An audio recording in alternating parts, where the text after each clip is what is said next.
So first of all, we will deal with what is Gauss law and then we will give the proof of Gauss law. Okay. So remember that if it is a closed surface and in the closed surface some of the charges are there q1, q2, q3 up to qn. So electric flux associated to this surface, closed surface, that is given by algebraic sum of charges enclosed by the system divided by permittivity of free space, or more precisely you can say the electric flux associated to a closed surface is ratio of algebraic sum of charges enclosed by the system and permittivity of free space. This is Gauss law. In Gauss law, remember that this electric flux is a scalar quantity and its unit is volt into meter. Another unit is Newton per coulomb into meter square. Remember that some of the very important things, whenever we take the outgoing flux, it is always positive, and whenever there is incoming flux, it is always negative. Okay. Now we will come to the proof part. Okay, proof of the Gauss law.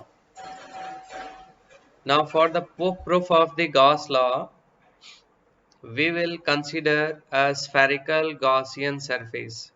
Remember that a spherical Gaussian surface. And spherical Gaussian surface, if I am saying, it means it will be represented with the dashed lines. Gaussian surface is always represented with the dashed lines. So this is spherical Gaussian surface.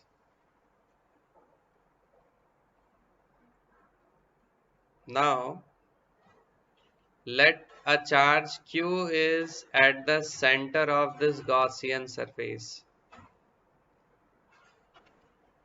Radius of the sphere is suppose r. Now suppose if I consider a very small part of the sphere with area vector A, area element A, the direction of area element will be perpendicular to the surface first of all. And over here, if I talk about this positive charge, electric field intensity at this surface again will be in the direction of area element. So angle between these two is 0. Electric field is parallel to area element. Now in this situation, if I talk about the solid angle, then solid angle over here will be this part, which we can write d omega. Okay. Now if I want to write the flux associated to the Gaussian surface having area element dA, then that is written as d phi equals to E ds cos theta. Remember that I am not writing the value of theta. Sometimes if the area is not cut from the surface, in that case cos theta will be there. Now second important thing, electric field intensity due to a point charge plus q on the surface, which will be written as 1 upon 4 pi epsilon naught q upon r square.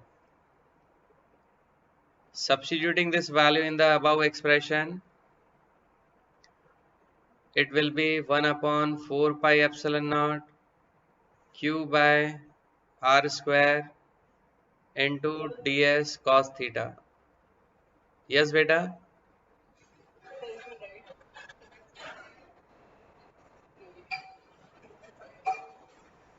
It will be fine, but remember that in second chapter we must write K, not in the first one. Okay.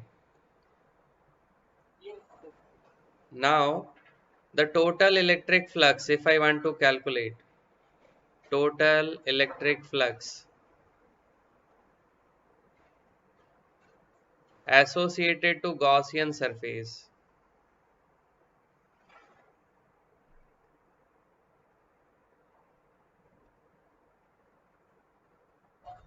we can obtain that by integrating equation number 1. So when we will integrate both the sides, we will have this expression.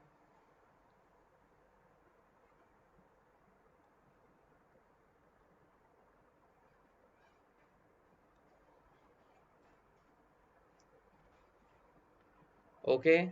Now over here, the constant quantities are Q upon 4 pi epsilon naught. And this is ds cos theta divided by r square. Remember that in 3D, the angle subtended by any closed surface at its geometric center, that will be 4 pi. So now 4 pi cancel.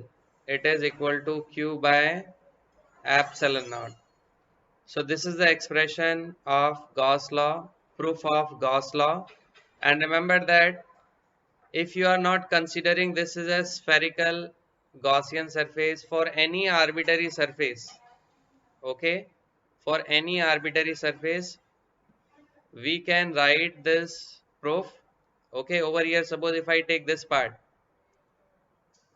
now over here the Gaussian surface is d omega, O is the point, Q is charge placed at O, and now over here you can see here area element will form certain angle from the electric field.